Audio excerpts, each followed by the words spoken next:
Coach, thanks so much for joining us on the call today. If you would take a minute to tie up the game at UCF, please, and then your thoughts on the upcoming game on the short week, relatively, at UConn on Friday, please. Yes, indeed. Everybody in our program is disappointed with our performance from Saturday night.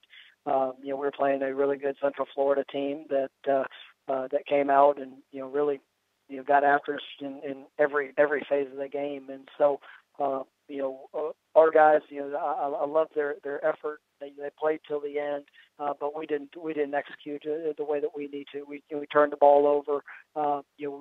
We struggled to get off the field on third down on defense. Gave up some explosive plays, and it just wasn't our style of play of what we want to be accomplished. What's necessary to be able to win against a good football team. And so our guys, we're excited that we have a short week. We know that we have to get back and prepare to go back on the road to go play at UConn here this week. And I know our kids are looking forward to the opportunity to get back on the field and hopefully put ourselves in a better position to be successful.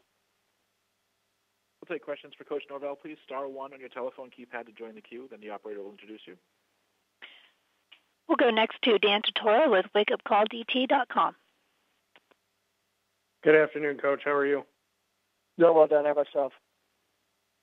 Good. Thanks for asking. I know you said obviously disappointed in this game, but to look to the other side of it at Scott Frost and just what he's done in less than 2 years' time, just what you can say about what he's turned Central Florida into in a short amount of time. Yeah, they've done a great job. I've got a lot of respect for Scott. The job that he does as a coach, but they also have some very talented players that really helps. Because they position them so well within the schemes, and so you could see the turn in their program and where they're going. And they got after us their Saturday night. They were able to take advantage of mistakes that were made, and they're an explosive football team. And then on your side of it, you've obviously had some good games against teams like UCLA in the Pac-12, and then this game taking the loss most recently. Do you feel that there's any issue on your team with consistency, or was it just a bad game, in your opinion? No, we didn't play well, and there's been some things show up, in the last few weeks with our overall, I'd say mentality and preparation. That's something that we're really focused on. You'll push in. It's when you go through the early part of the season, you have as many changes as we had, some adjustments and things like that. You've had some players that have gone down, and so the balance of what we're doing at practice, throughout the week, in our preparation for game day, it all has to be progressing so that we're able to apply what we do throughout the week, into the game. And that was something that we didn't accomplish very well there Saturday. We made some critical errors. We miscommunicated some on defense that allowed an opportunity for big plays, and they capitalized on it. But we've got to make sure that what we're doing on the practice field is translating there to the game. Thanks, Coach. I appreciate your time. Thanks, sir. We'll go next to Jim Fuller with New Haven Register. Yes, Coach. UConn has 6 players that have been over 100 yards either rushing or receiving this year. How does that challenge a defense when you have a lot of players that you have to account for on any given play? Yeah, they do a wonderful job of dispersing the football, and a lot of guys that can go out there and make plays. And so, it's hard to key in on just any one person. And Coach Lashley does a phenomenal job of mixing up the different looks and presentations of what they want to accomplish and how they're going to attack you. So, everybody's going to have a job this week, and you got to make sure that your assignment's sound and execute your job to a high level, because we know that they've got multiple weapons that can definitely expose any flaw that you might have. And also, can you just address how much your two young running backs, how far they've come in the last year or so? Oh, which two are you? The 2 sophomores.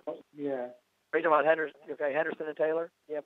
Yeah. Those guys, and then we also have Tony Pollard, who does a little bit of everything. So, those guys have really done a nice job. Darryl is a home run hitting back, a young man that he likes to run in between the tackles, but when he gets in the open field, he's got great speed. To to be able to have those explosive plays. He's really nice hands out of the backfield. You can see that his confidence in playing within the system is growing each and every week. And then Patrick Taylor has done a remarkable job as well. He's a bigger back that also possesses home run hitting speed. Has done a nice job you win our screen games early in this year. Being able to be kind of a dual threat in that regards. But they're both very, very intelligent football players. They have a passion for trying to be a complete back, where it's not just playing hard when the ball's in their hand, but also performing as a protector and a blocker. If we're in those multiple package running back personnel packages. Thank you. We'll go next to Brian Moss with TigerSportsReport.com. Hey, Coach, what have you seen from your team since that loss? How's been their mindset and their preparation coming into the UConn game? It started, and I'll say this, Brian.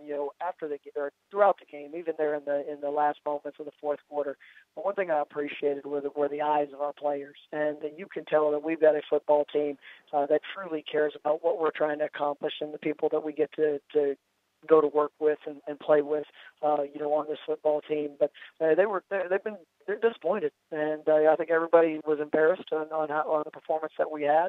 And like I told them, it's not our response. Everybody can come out and talk a good game on what we're going to do, but we got to go out there and do it when it starts, on the practice field, which today was a really good practice for us. Guys I thought responded well, but today doesn't matter if we don't capitalize on tomorrow as well. So we've got to continue to prepare for this week. Each day that we get, maximizing the opportunity and preparing ourselves for Friday night. And TJ Carter had another interception. If you could talk about just his progression as the year goes along.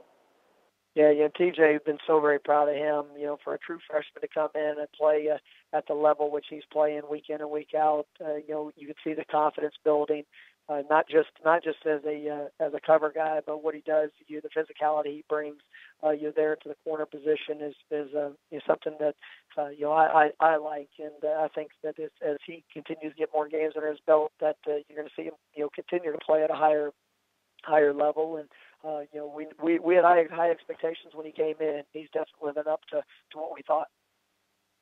I appreciate your time. Thank you, Brian. Coach, we thank you for joining us today. We look forward to hearing from you again next Monday. All right. Have a great day.